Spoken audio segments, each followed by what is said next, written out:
Halo, selamat pagi semuanya. Ya, pada hari ini kita akan membahas mengenai sebenarnya apa sih yang membuat Amerika sekarang benar-benar ingin melakukan perang dagang dengan Indonesia.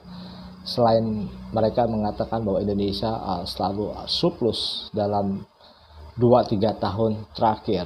Salah satunya memang QRIS. QRIS itu merupakan alat pembayaran yang asli ya, produk Indonesia, dan mendapatkan sambutan luas bukan hanya di Indonesia tetapi di beberapa negara di luar negeri, termasuk di ASEAN dan juga di Jepang, China, dan Korea Selatan, karena memang teknologinya serba digital, lebih efisien, dan bisa menarik komisi dalam jumlah yang kecil tetapi dengan kuantitas pembeli yang jauh lebih banyak yang tidak bisa dijangkau oleh Mastercard dan Visa. Ini yang membuat pemerintah Amerika ini geram terhadap perkembangan teknologi QRIS, karena mereka tetap ingin mempertahankan dominasi mereka dalam perdagangan internasional. Dan hal ini menurut saya wajar, karena sebagai pemain lama di dalam sistem keuangan global, dan dolar telah menjadi mata uang internasional yang paling banyak digunakan dalam jangka waktu 50 tahun. Nah, ini yang membuat Amerika memang sangat marah terhadap perkembangan QRIS dan ingin supaya QRIS ini dihentikan. Cuman kita juga harus berani melawan bahwa ini QRIS merupakan inovasi produk dalam negeri, dalam hal ini yang dibuat oleh Indonesia, atau kita mengatakan oleh karya anak bangsa.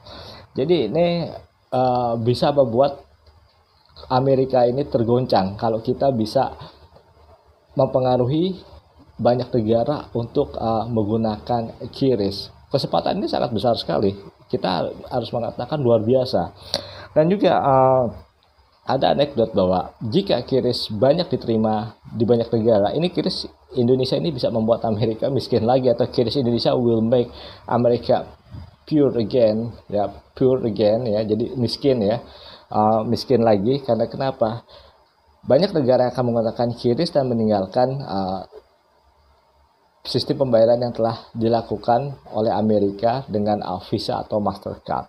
Oleh karena itu Presiden Donald Trump ini membenci sistem QRIS dan benar-benar tidak suka, dan mengharapkan dalam kesepakatan dagang ini Indonesia menghentikan sistem QRIS.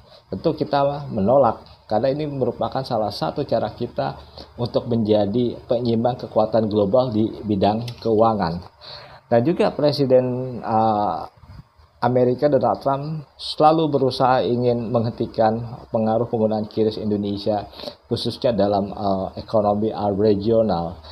Jika QRIS bisa menjadi alat pembayaran minimal di wilayah Asia Pasifik, maka akan mudah diterapkan juga nanti di Eropa dan di Amerika Latin.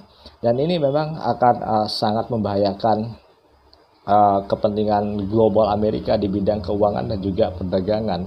Oleh karena itu Presiden Amerika akan terus, kalau kita lihat, mencegah pengaruh dari QRIS itu bisa menyebar di berbagai negara seperti di kawasan ASEAN, Asia Timur, Timur Tengah, Eropa, ataupun Amerika Latin, atau kita sebut Amerika Selatan. Dan ini hanya tinggal menunggu waktu.